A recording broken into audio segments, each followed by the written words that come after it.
ہمارے نبی نے کم کھایا، اور کتنی زوجات کی آپ کی ایک وقت میں؟ 9۔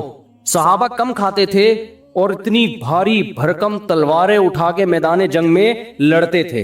اچھا، 3 کام جو مذہب نے بتائے ہیں وہ کر لو، سمجھدار ڈاکٹر بھی اسی کا مشورہ دیں گے انشاءاللہ۔ جو مذہب نے 3 کام بتائے ہیں نا صحت کے حوالے سے، وہ کر لو۔ نمبر 1، مذہب گوشت کھانے کی آپ کو ترغیب دیتا ہے تو کھا لیا کرو، ایسا نہ ہو کچھ تحقیق بدل جائے اور بعد میں کہے کہ جی وہ جو گوشت نہیں کھاتے ان کو ہارٹ اٹیک کا خطرہ زیادہ ہوتا ہے، ٹھیک ہے نا، ایسا نہ ہو کہ الٹا ہو جائے معاملہ۔ تو جو کھا رہے ہو تو اپنی ذمہ داری پہ مر جاؤ، کوئی مسئلہ نہیں ہے۔ تو پہلی بات گوشت نہ چھوڑو۔ دوسری بات آپ نے کیا کرنا ہے، ہمارے نبی صلی اللہ علیہ وسلم زیادہ کھایا کرتے تھے یا زیادہ کھانے کی ترغیب دی ہے یا بھوکا رہنے کی ترغیب دی ہے؟ کم کھانے کی نہیں، بھوکا رہنے کی۔ کم کھانا تو بہت کم کھانے کا مطلب کھائیں۔ ہمارے نبی کی جو سیرت ہے وہ ہے اے اللہ ایک وقت کھانے کو ملے تو شکر ادا کروں اور ایک وقت بھوکا رہوں میں تو صبر کروں میں۔ سمجھتے ہو کہ نہیں سمجھتے؟ اور آپ صلی اللہ علیہ وسلم نے فرمایا میری امت میں، جو حدیث کا مفہوم میں اپنے الفاظ میں بیان کر رہا ہوں، آپ نے فرمایا خیر القرون قرنی ثم الذین یلونہم ثم الذین یلونہم، سب سے بہتر میرا زمانہ ہے، پھر اس کے بعد والا، پھر اس کے بعد والا، پھر آپ نے فرمایا یفش الکذب، جھوٹ پھیل جائے گا، یعنی برائی آنا شروع۔ اور انہی برائیوں میں آپ نے بتایا کہ جھوٹی گواہیاں، اور انہی میں آپ نے بتایا کہ لوگ زیادہ کھانا شروع کر دیں گے۔ یہ نہیں فرمایا کہ حرام کھانا شروع کر دیں گے، نا نا نا نا، حلال کھائیں گے مگر زیادہ۔ تو زیادہ کھانے کو بھی کس میں شامل کیا جا رہا ہے؟ برائی میں شامل کیا جا رہا ہے، یعنی امت اتنی بری ہو جائے گی خوب کھانا شروع کر دے گی، کھانا بہت کھائی، نہیں آ رہی بات میرے۔ تو کم کھانے کی ترغیب ہے، کم کھانے کی ترغیب ہے۔ اتنی ترغیبات ہے نا کم کھانے کی کہ ہمیں تو اپنے بارے میں ایسا لگتا ہے کہ یار پتہ نہیں ہمارا ہوگا کیا، نہیں اگر ہم پیغمبر صلی اللہ علیہ وسلم سے قیامت کے دن ملے اور اپنے پراٹھوں کے، ہم نے کسی نے بتا دیا کہ یہ 2 پراٹھے صبح ناشتے میں کھایا کرتے تھے، تو امید تو ہے کہ انشاءاللہ ان چیزوں پہ پکڑ نہیں ہوگی۔ یہ ترغیبی چیزیں کوئی واجب حکم نہیں ہے، لیکن ہم جائیں گے کہاں؟ تو ہم بہت کھاتے ہیں بھائی، بہت کھاتے ہیں۔ نبی صلی اللہ علیہ وسلم کی خدمت، یہ میں ٹاپک کمپلیٹ کرتا ہوں، جب چل پڑا ہے نا اتنا ہو گیا تو اس کو مکمل۔ آپ نے جو بھائی موضوع دیا وہ کہاں گئے بھائی نے پرچی دی تھی، وہ میں اس پہ ضرور بیان، آپ جمعے کے بیان میں آتے ہیں، میں انشاءاللہ اس پہ ضرور، میرے ذہن میں پہلے سے یہ ٹاپک تھا، میں اس پہ ضرور بات کروں گا انشاءاللہ۔ تو خوب سمجھ لو، دیکھو نبی صلی اللہ علیہ، ابھی صحت کی بات چلی ہے نا، تو اکارڈنگ ٹو اسلام کیا کہتا ہے اس بارے میں، وہ چند چیزیں نوٹ کر لو تو وہ آپ کو زندگی پہ فائدہ پہنچائیں گی۔ نبی صلی اللہ علیہ وسلم نے فرمایا کہ 2 آدمیوں کا کھانا، ایک آدمی کا کھانا 2 کے لیے کافی ہے، طعام الواحد یکفی الاثنین، ایک آدمی کا کھانا 2 کے لیے کافی ہے، یہ صحیح حدیث ہے۔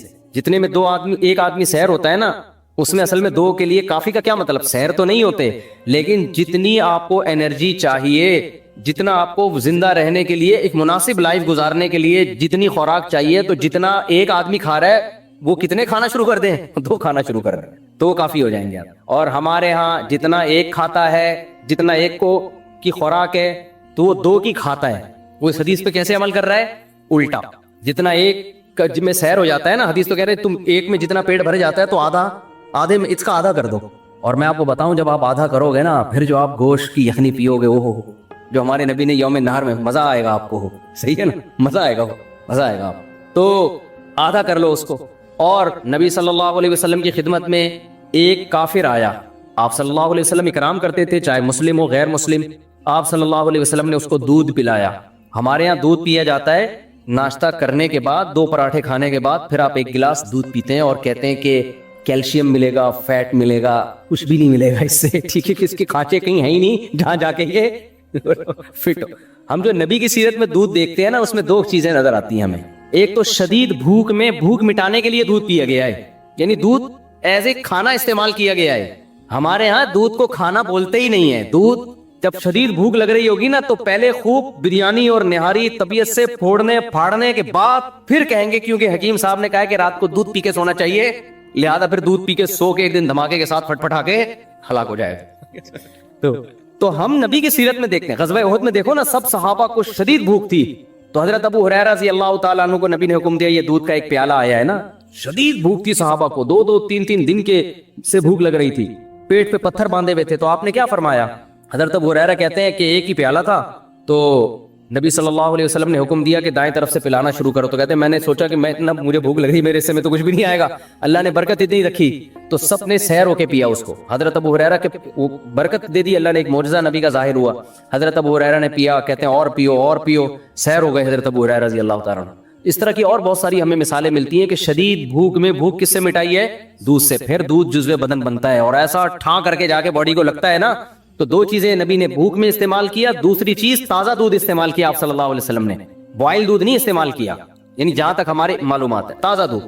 اب میری یہ کلپ چلایا گیا, کسی نے کہا دیکھو لوگوں کو کچا دودھ پینے کا مشورہ دے رہا ہے جراثیم والا, تو دودھ کچا جب پیو جو فوراً نکالو اور فوراً پی جاؤ, اگر رکھ لیا تو پھر کچے کا نہیں. ہم بھی کہتے ہیں بھائی وہ تو ڈاکٹر لوگ بولتے ہیں اس میں, اور پھر خاص طور پہ جو گوالا تو کچا بھی پلا رہا ہے نا, تو اس میں گوالا بھی تو دے رہے ہیں نا دودھ, تو بھینس جتنا دے رہی ہے اس میں گوالا کا بھی اتنا اپنا خون پسینہ شامل ہے, گوبر کی چھیٹیں اور پتہ نہیں کیا کہ اس کو تو لازمی اپنی گائے ہو, اپنی بکری ہو اور تمیز سے تھن دھو کے تمیز سے نکالا ہو تو وہ کچا ہی بہترین ہے. وہ آپ میرے مشورے پہ پی کے دیکھیں, آپ کو بوائل میں اور کچے میں زمین آسمان کا فرق لگے گا. آپ ایسے ٹماٹر ہونا شروع ہو جاؤ گے, پیٹ بہت اچھا ہو جاتا ہے, بہت سارے فائدے ہوتے ہیں. تو ہمارے نبی نے ہمیشہ دودھ حلب الشاتا, دودھ نکالا اور دودھ پیا, کچا پیا ہے. تو یہ دو چیزیں. خیر, تو میں یہ کر رہا تھا کہ ایک کچھ لوگ آئے آپ صلی اللہ علیہ وسلم کی خدمت میں, تو ان میں غیر مسلم بھی تھا, تو آپ نے اس کا اکرام کس سے کیا؟ بھوک لگ رہی تھی سب کو تو آپ نے دودھ پلایا. انہوں نے 7 پیالے دودھ پیے ہیں اس غیر مسلم نے. پہلے کے پیالے بھی بڑے بڑے ہوتے تھے, ایک پیالہ آپ نے فرمایا اور اس نے کہا اور, دوسرا آپ نے فرمایا اور اس نے کہا اور, 7 پیالے پی گیا. 8ویں پہ اس نے کہا بس میرا پیٹ بھر گیا, سیر ہو گیا, چلا گیا, مسلمان ہو گیا. وہ نبی کے اخلاق اور آپ کی سیرت کو دیکھ کر اگلے دن دوبارہ آیا, پھر آپ نے دودھ پیش کیا, اس نے 1 پیالہ پیا, آپ نے دوبارہ پیش کیا, اس نے کہا شبیتو, میں سیر ہو گیا. نہیں یہ بات سمجھ, حالانکہ اس کو نبی نے کم کھانے کی ترغیب, اس کو تو اسلام ابھی سیکھنے کا موقع ہی نہیں ملا نا. تو ایسے موقع پہ آپ نے فرمایا الکافر یأکل فی 7 امعاء, کافر 7 آنتیں بھرتا ہے, والمؤمن یأکل فی معن واحد, مومن 1 آنت بھرتا ہے. کیا مطلب؟ مومن کی خوراک کافر سے 7 گنا کم ہوتی ہے. ان صحابی کو نہ یہ پتا تھا کہ اس کو میڈیکلی مجھے کوئی فائدہ ہوگا اس کا, یہ بھی نہیں معلوم تھا. کوئی ڈاکٹر تھے اس زمانے میں سمجھانے والے نہ, انہوں نے نبی سے کم کھانے کی ترغیبیں سنی تھی. کیا مطلب؟ اب حدیث کا آج لوگ کہتے ہیں کہ آج تو کافر کم کھا رہا ہے, مسلمان طبیعت سے پھوڑ رہے ہیں, تو یہ تو معاذ اللہ حدیث غلط ہو گئی. پھر تو خود سمجھو حدیث کا منشا کیا ہے, کہ مسلمان شہوت پرست نہیں ہوتا, کافر شہوت پرست ہوتا ہے, اس کی خواہشات رکتی نہیں ہے, تبھی کھایا جائے گا کھایا جائے گا. آج جو کافر کم کھا رہے ہیں نا, ان کو ڈاکٹر لے کر آئے اس پر, جبکہ مسلمان اگر کم کھاتا ہے ڈاکٹروں کے مشورے کی ضرورت نہیں ہے, اس کی ویسے ہی اللہ نے دنیا سے بے رغبتی رکھی ہے کہ بھائی کیا ہے سارا دن جگالی کرتے رہو, بس ٹھیک ہے نا, چند نوالے ہو گئے, نیند بھی کم آتی ہے, اس سے انسان کم کھاتا ہے تو چاقو چوبند رہتا ہے. تو جتنے بھی ہمارے اکابر بزرگ گزرے ہیں ہندوستان میں, آپ دیکھ لیں ان کی خوراکیں بہت تھوڑی تھیں. کیوں تھوڑی تھی بھائی؟ وہ ان کو دین کے کام کرنے ہیں, وہ کہتے ہیں زیادہ کھاؤ تو نیند آتی ہے, تو کھاؤ اتنا نا جتنا افورڈ کر سکو. تو خواہشات سے انسان نکل جاتا ہے. تو آج جو کافر تھوڑا کھا رہے ہیں نا, وہ ڈاکٹروں کی رپورٹیں ہیں, ڈاکٹروں کے مشورے ہیں, ورنہ اگر صحت کا معاملہ نہ ہو تو پھر کافر خواہشات نفسانیہ میں زیادہ ہوتا ہے, مسلمان کم ہوتا ہے. تبھی تو دیکھ لو نا زنا کتنا زیادہ ہے وہاں پہ, وہ تھوڑی عورت کے بغیر گزارا کر سکتے ہیں. یہاں 30-35 سال عمر ہو جاتی ہے, شادی نہیں ہوتی, اور گزارا بہت سے لوگ چلا رہے ہوتے ہیں. تو مسلمان میں آج بھی خواہشات نفسانیہ پہ کنٹرول دوسروں کی نسبت زیادہ ہے. بات یہ ہے کہ ان کو موٹیویشن مل رہی ہے ڈاکٹروں سے, ہمیں نہ مذہب سے مل رہی ہے اور نہ ڈاکٹروں سے مل رہی ہے. ڈاکٹر صاحب کو آپ کسی دعوت میں لے جائیں, آپ سے زیادہ ڈبل, وہ ڈاکٹر جو میرا بیان نہیں سن رہے ان کی بات کر رہا ہوں, آپ سے زیادہ ڈبل آپ جائیں, وہ سگریٹ پی رہے ہوں گے, تو آدمی کہتا ہے یار جب اتنی نقصان دہ تو یہ کیوں پی رہا ہے بھائی, ٹھیک ہے نا. تو اب خوب سمجھو, نبی صلی اللہ علیہ وسلم نے کیا فرمایا, مسلمان 1 آنت بھرتا ہے اور کافر 7 آنتیں بھرتے ہیں, یعنی اس میں خواہشات نفسانیہ کم ہوتی ہیں. تو آپ نے ان صحابی کو اپریشیٹ کیا کہ نہیں کیا؟ اگر یہ عمل غلط ہوتا تو آپ ان سے کہتے کہ تم جب کافر تھے تو تم نے 7 پیالے پیے تھے, تم نے اسلام قبول کر کے صرف 1 پیالہ پیا, یہ بالکل ٹھیک نہیں ہے, اس سے تمہارے جسم میں کمزوری ہو جائے گی. نہ نہ نہ, حالانکہ نبی صلی اللہ علیہ وسلم امت مسلمہ کو کمزور دیکھنا نہیں چاہتے. اگر یہ چیز کمزوری کا سبب ہوتی تو ہمارے نبی کیا فرماتے کہ کمزور مومن اللہ کو طاقتور سے زیادہ محبوب ہے, لہذا کم کھاؤ تاکہ کمزور ہو جاؤ. ہم تو یہ دیکھتے ہیں, اسی کو نبی صلی اللہ علیہ وسلم نے بیان کیا, یا بنی آدم کلکم خطاؤن, اے بنی آدم, اللہ فرماتے ہیں تم میں سے ہر شخص غلطی کرتا ہے, وَخَيْرُ الْخَطَّائِينَ التَّوَّابُونَ, سب سے بہتر غلطی کرنے والے وہ ہیں جو توبہ کر لیں. تو کعب ابن مالک کو جو اتنا بڑا مقام ملا, اگر وہ غلطی نہ کرتے تو یہ مقام ملتا؟ اس لیے علماء کہتے ہیں بعض دفعہ انسان گناہ کر کے ایسے مقامات تک پہنچ جاتا ہے جہاں تک وہ نہیں پہنچتا جس نے گناہ نہ کیوں. اب یہ عجیب بات ہے نا, یہ باتیں بتائی نہیں جاتی. کیوں بتائی نہیں جاتی؟ کہ اس بہانے لوگ گناہ نہ کرنا شروع کر دیں. تو اصل میں وہ گناہ کی وجہ سے نہیں پہنچتا, گناہ سے توبہ اس نے ایسی خاندانی کی ہوتی ہے کہ گناہ کرنے سے پہلے جو اس کا تعلق تھا نا اللہ سے، گناہ کے بعد جب توبہ کیے تو پہلے سے بھی زیادہ مضبوط تعلق ہو گیا. جیسے حدیث میں آتا ہے ایک عورت نے زنا کیا، شادی شدہ عورت نے نبی کے پاس آئی، صحیح مسلم کی حدیث ہے، یا رسول اللہ مجھ سے زنا ہوا، رجم کی سزا جاری کریں. 4 دفعہ آئی، آپ نے حکم دیا پتھروں سے مار کے ہلاک کیا جائے، تو پتھروں سے مار کے اس کو ہلاک کیا گیا. آپ نے نماز جنازہ پڑھی، حضرت عمر نے فرمایا یا رسول اللہ ایک زانیہ عورت کا جنازہ پڑھاتے ہیں. آپ نے فرمایا لقد تابت توبۃ لو قسمت 70 من اہل المدینہ لوسعتهم، ایسی خاندانی توبہ کی ہے کہ اگر مدینہ کے 70 گناہگاروں میں ڈیوائیڈ کر دی جائے تو ہر ایک کی بخشش ہو جائے. تو اب ہم یہ کہہ سکتے ہیں نا کہ ان سے زنا نہ ہوتا تو اتنا بڑا مقام نہ ملتا.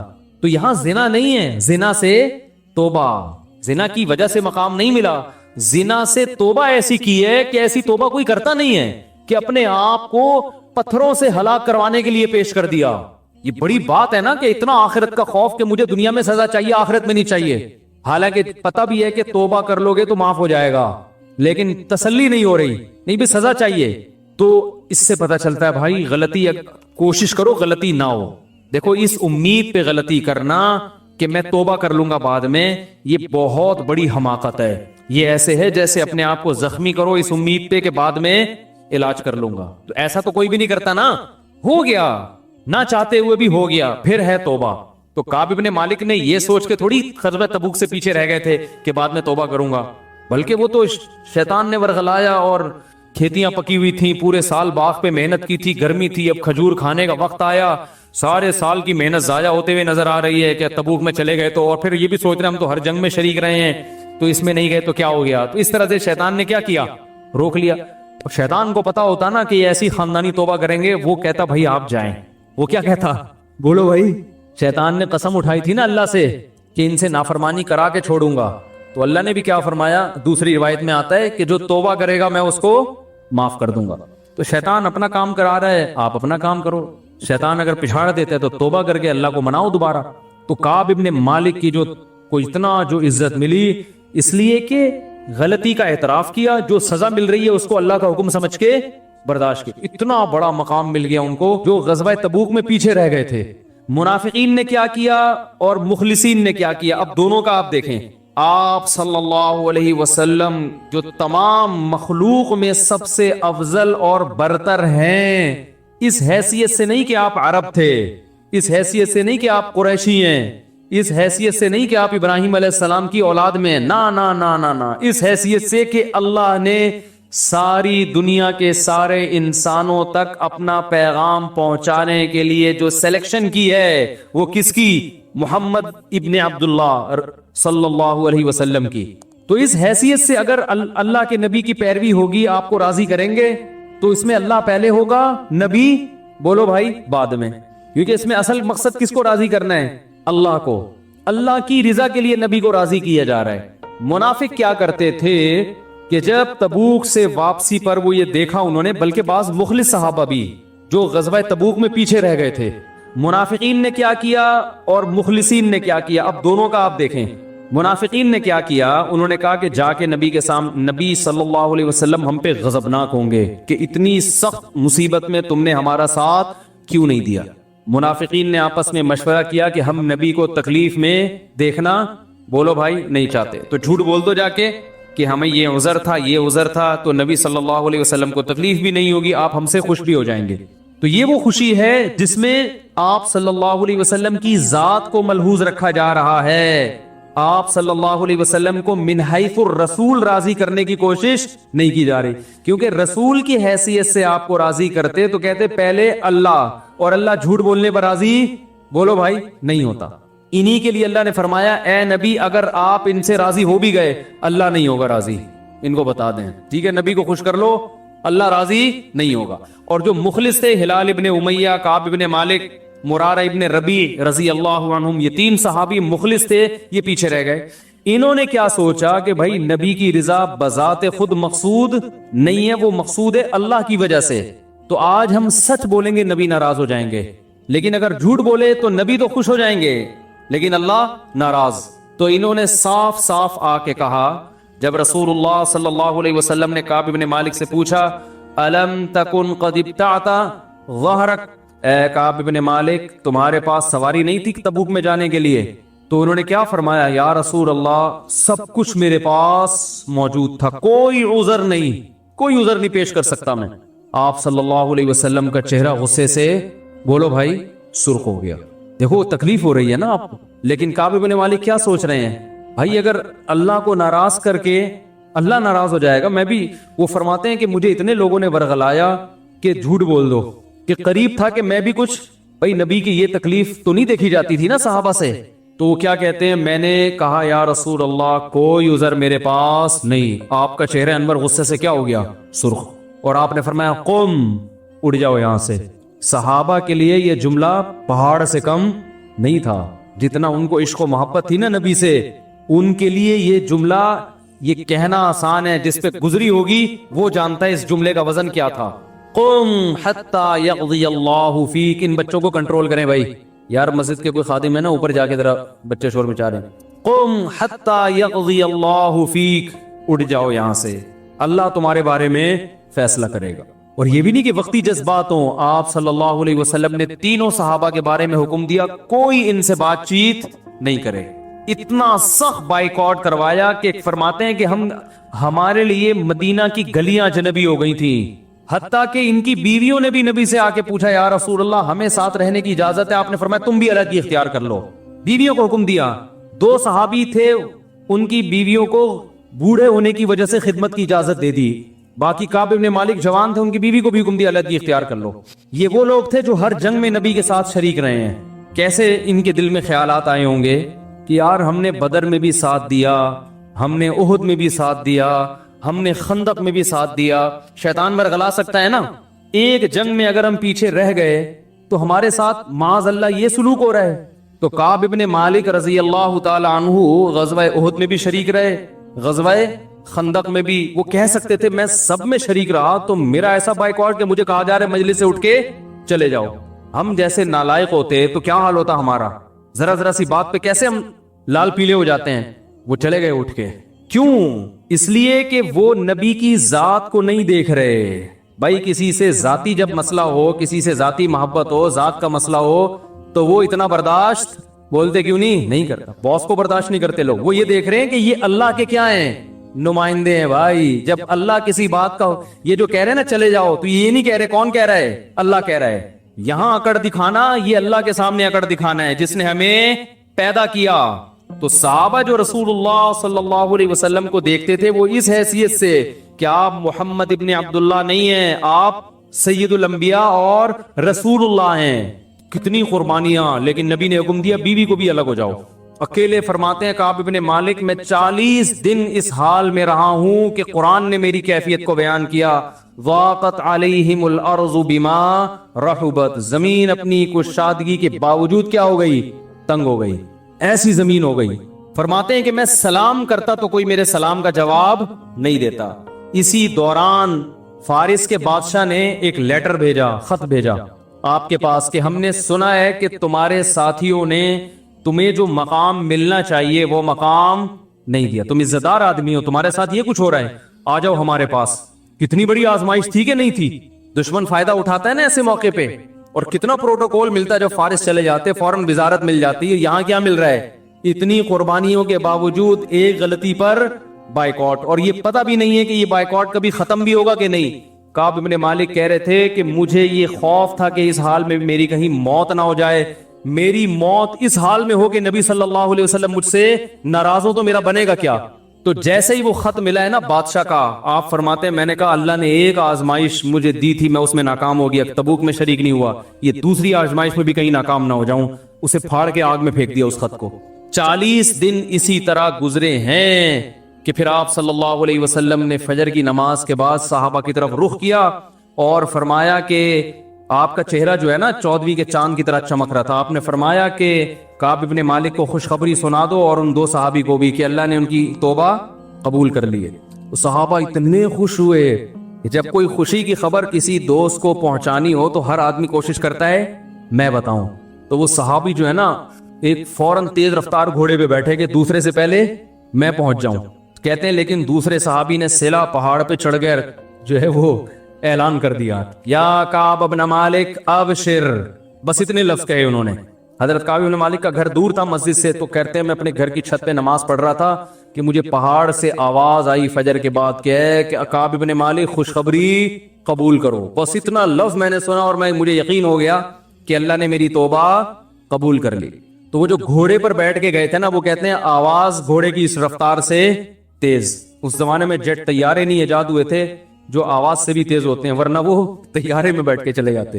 تو یا کعب ابن مالک ابشر، تو جیسے ہی وہ آئے نا خوشخبری لے کے، پھر وہ آواز تو انہوں نے اس لیے پہنچا دی کہ گھوڑے سے پہلے میری آواز پہنچ جائے. تو جیسے ہی آواز پہنچی ہے تو دو صحابی نے خوشخبری دی تھی، ایک گھوڑے پہ آئے اور دوسرے وہیں سے اعلان کر کے پھر پیدل آ گئے. انہوں نے کہا جو بات تھی پہنچانی تھی پارسل تو کر دی ہے، اب آرام آرام سے آ جاؤ. جب یہ آئے ہیں تو حضرت کعب ابن مالک اتنے خوش تھے، فرماتے ہیں میرے پاس صرف ایک کرتا تھا اور کچھ بھی نہیں تھا، تو میں نے وہی ان کو ہدیہ کر دیا، 2 کرتے یا 1 کرتا، کیونکہ انہوں نے خوشخبری سنائی ہے نا. آج ایک اور بات بھی ہے، ہمارے ہاں تھینک یو سے آگے لوگ بڑھنے کے لیے تیار، کسی کے ساتھ کچھ بھی کر لو سوائے شکریہ تھینک یو اس کے علاوہ کخ بھی نہیں کرے گا. اور رفیع بھائی پہلے رشتوں کا کام کر رہے تھے نا، میں نے ان سے کہا فیس رکھے، کہہ رہے نہیں یار، تو بیچارے اتنے خون پسینے بہا کے کسی کا نکاح کراؤ، روکڑا جیب سے، چلو اگلے نے فیس نہیں رکھی، آپ خوش ہو کے ہدیہ دے دو بھائی، کیا خیال ہے یار؟ آپ نے مجھے رشتہ دلا دیا، میں تو عرصے سے تلاش کر رہا تھا، آپ کا بہت شکریہ، یہ میری طرف سے آپ کے لیے کیا ہے؟ گفٹ ہے. یہ خاندانی ہونے کی علامت ہوتی ہے انسان کے. نہیں جی ہاں کچھ لوگ ہیں الحمدللہ، رفیع بھائی نے بتایا کچھ لوگ نے بہت کوشش کی کہ نہیں بھائی ہم آپ کو گفٹ دیں گے، لیکن انہوں نے بھی نہیں لیا. پھر وہ بھی انہوں نے کہا خاندانی چل رہا ہے تو پھر آؤ مقابلہ کرو، تم دو ہم نہیں لیں گے. تو لیکن میجورٹی کی جو ہمارے قوم کی حالت ہے نا، یہ ان سے نچوڑ کے نکالو تو ٹھیک ہے، ٹوپیاں کرا کے پیسے کماؤ، چیزیں پہناؤ ان کو، پھر پیسے نکالو تو ڈبل دے دیں گے. تو یہ صحابہ کی سنت ہے. انہوں نے کہا خوشخبری دی ہے انہوں نے مجھے، اتنی اچھی خبر ہے تو اچھی خبر پہ کچھ تو ہونا چاہیے نا. تو جب کوئی اچھی خبر دیا کرے نا، کچھ نہ کچھ کوئی خوشخبری سنایا کرے، کچھ گفٹ دے دیا کرے اس کو. تو خیمے میں خیر مسجد میں آیا تو میں نے دیکھا کہ استنار وجہہ کأن وجہہ قطعۃ قمر، آپ کا چہرہ ایسے چمک رہا تھا جیسے چاند کا ٹکڑا. اور بشارت کے الفاظ جو نبی کی زبان سے نکلے اس وقت، یا کعب بن مالک ابشر بخیر یوم مر علیک منذ ولدتک امک. کیا مزہ آیا ہوگا حضرت کعب بن مالک کو یہ سن کے. اے کعب میں تجھے خوشخبری دیتا ہوں ایسے دن کی کہ جب سے تیری ماں نے تجھے جنا ہے، ایسا خوشی کا دن آج تک تیری زندگی میں نہیں آیا. ایسے دن کی مبارکباد ہم مبارکباد دیتے ہیں، بھائی عید کا دن ہے مبارک ہو، آپ کی شادی ہو گئی، سمجھ میں نہیں آ رہا مبارک دیں یا کیا، بھی تو بعد میں پتہ چلے گا، آپ کے بچہ پیدا ہو گیا مبارک ہو، ایسا ہی ہوتا ہے نا. یہ الفاظ ہم نے کسی کو کہے ہیں کہ آج ایسا دن ہے کہ جب سے پیدا ہوئے ایسا دن آپ کی خوشی کا آپ کی زندگی میں نہیں آیا، تو ایسی خوشی کے دن کی مبارکباد. تو نبی کے الفاظ کیا ہیں؟ ابشر بخیر یوم، سب سے بہترین دن، یعنی خوشی کے لحاظ سے. ویسے تو بہترین دن وہ تھا جس دن آپ نے اسلام قبول کیا نا، لیکن خوشی جس دن سب سے زیادہ ہو رہی ہے، آپ نے فرمایا جب سے تمہاری ماں نے تمہیں جنا ہے ایسا خوشی کا دن تمہاری زندگی میں نہیں آیا، اس دن کی مبارکباد قبول کرو. تو اب جو میں بتانا چاہ رہا ہوں نا، اتنا لمبا واقعہ میں نے جو کھینچا ہے، آگے سنو جو میں سمجھانا چاہ رہا ہوں کہ اسلام میں سب کچھ کیا ہے؟ اللہ پیغمبروں کو بھیجتا ہے اپنے انٹروڈکشن کے لیے. اللہ چاہتا ہے سب کس کی طرف آئیں؟ فَفِرُّوا إِلَى اللَّهِ، اللہ کی طرف دوڑو. اللہ کے سوا کسی ذات کو مقصود بنا لو گے، اللہ کو پسند نہیں ہے.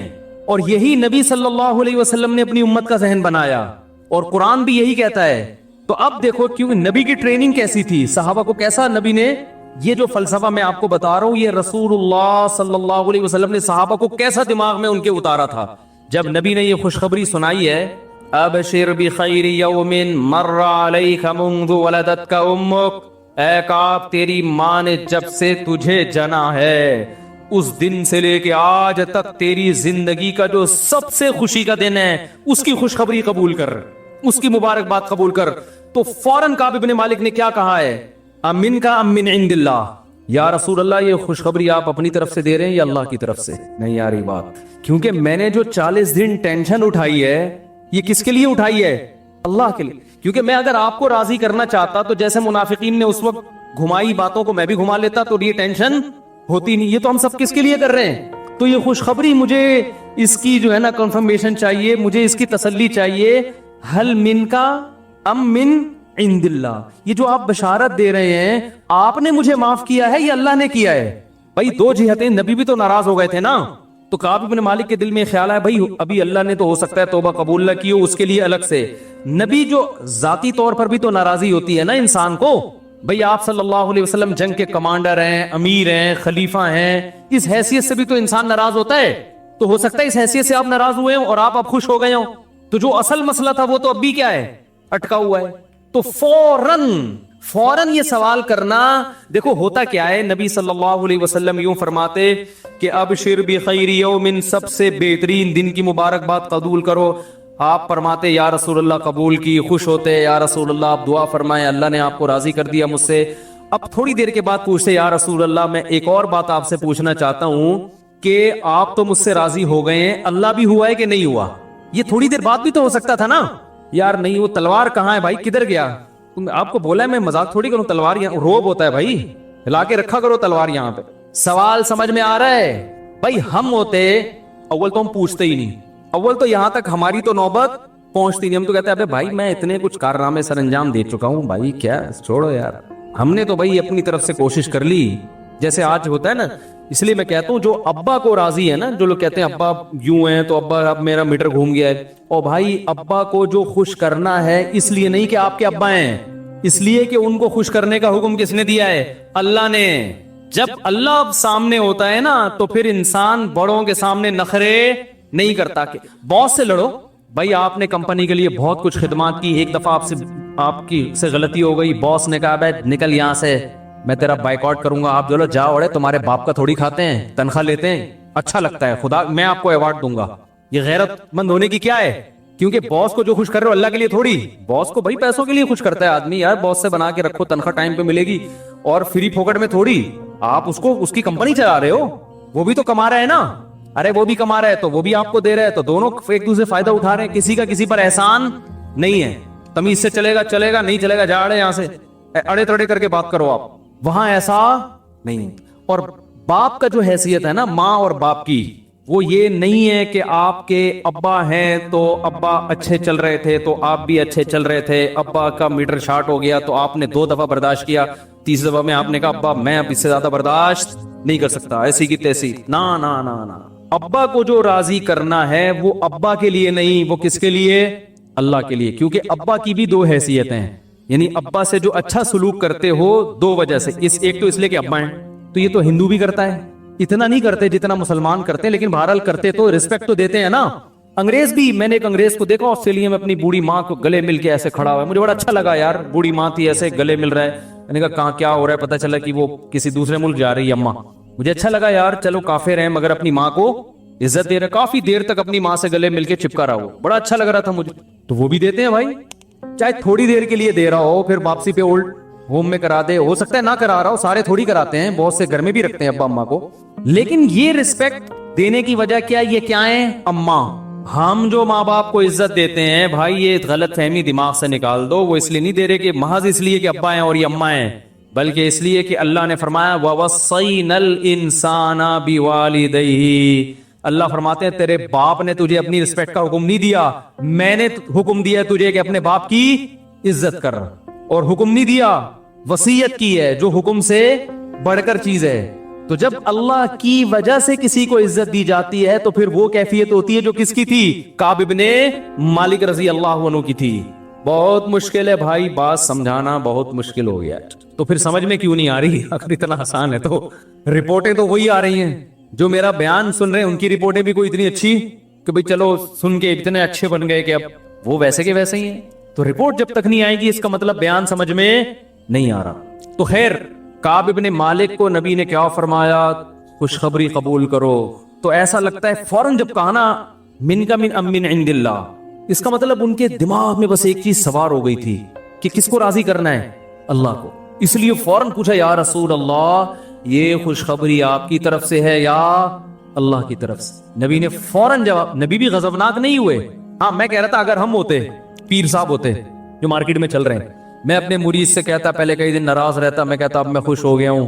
پیر وہ مرید کہتا کہ آپ کو اللہ کی طرف سے کوئی الہام ہوا ہے, یا اللہ بھی مجھ سے خوش ہو گیا ہے, تو پیر کو غصہ آتا ہے تو میں جب خوش ہو گیا تو اس کا مطلب اللہ بھی کیا ہے, خوشی ہے.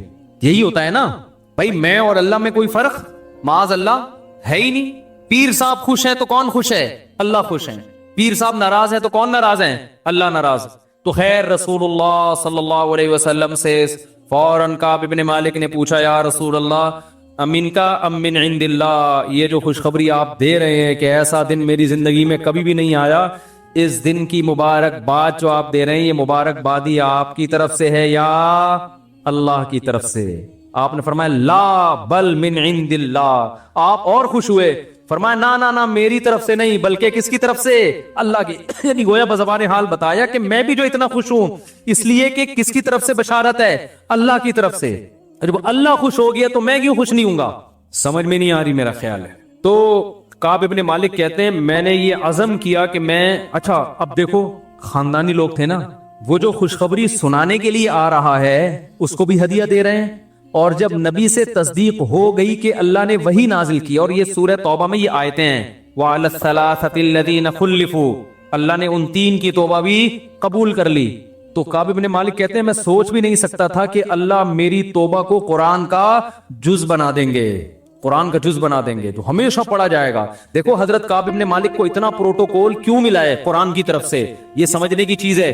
جو غلطی کرتا ہے اس کو تو پروٹوکول نہیں ملنا چاہیے نا یار. کاش یہ باتیں سمجھ میں آ جائیں یار. آج پورا معاشرے کے فالٹ ہی یہی ہے, معاشرے میں فالٹ ہی یہی چل رہا ہے مارکیٹ میں. آپ کسی کو بول دو نا میں نے غلط کیا ہے, وہ سمجھے گا اگر میں نے مان لیا نا میں نے غلط کیا تو میری بے عزتی ہو جائے گی, یہ سمجھا جائے گا کہ میں کیا کرتا ہوں, غلط کرتا ہوں, لہذا میری کسی بات پر آئندہ اعتماد ختم ہو جائے گا. لہذا اب اس کو صحیح کرنے کی کوشش میں لگ جاتا ہے انسان. باس اپنے ملازم سے بول دے کہ تم نے غلط کیا, وہ مانے گا ہی نہیں, کیونکہ مان لیا تو مطلب کیا ہے یار ہم تو پھر غلط آدمی, ہم تو غلط بھی کرتے ہیں. باس نے غلط کیا, کسی نے کہا کہ سر آپ یہ غلط کر رہے ہیں, وہ مان لے گا میں نے غلط کیا, تو نتیجہ کیا نکلے گا, وہ سمجھے گا کہ میری بےزتی ہو جائے گی, میری بےزتی ہو جائے گی تو پھر میرے اعتماد ختم ہو جائے گا, اعتماد ختم ہو جائے گا تو وہ یہ تو بندہ ہی ٹھیک نہیں ہے, بندہ ہی ٹھیک نہیں ہے تو میری کوئی بات پھر تو ہر بات ہی غلط ہوگی. تو وہ کہتا نہیں میں نے غلط نہیں کیا. اور میاں بیوی کا تو صبح شام سیٹ اپ ہی یہی ہے. شوہر بیوی کو بولے تم نے غلط کیا, مان لے گی, ہو ہی نہیں سکتا. میں غلط, اور بیوی شوہر کو بولے تم نے غلط کیا ہے, وہ پہلے سے اعتراف کر کے بیٹھا ہوا ہوتا ہے میں نے کبھی صحیح بھی کیا ہے, یعنی مطلب وہ بھی نہیں مانتا. پہلے میں نے صحیح کہا تھا اب تھوڑا چینج کر رہا ہوں اپنا بیان, وہ بھی نہیں مانے گا. اور حقیقت ہے نہیں مانتے, چینج نہیں کر رہا, حقیقت بیان کر رہا ہوں, واقعی نہیں مانتے. ہمارے پاس کیس آتے رہتے ہیں نا, اپنی غلطی کم بخت کوئی سننے کے لیے تیار نہیں ہے, ماننا تو دور کی بات, ماننا تو دور کی بات. تو دیکھو یہاں حضرت کعب ابن مالک سے غلطی ہوئی, پروٹوکول اتنا ملا کہ قرآن میں ان کے لیے آیتیں اتر گئیں کہ تم 3 کی توبہ اللہ نے قبول کر لی ہے.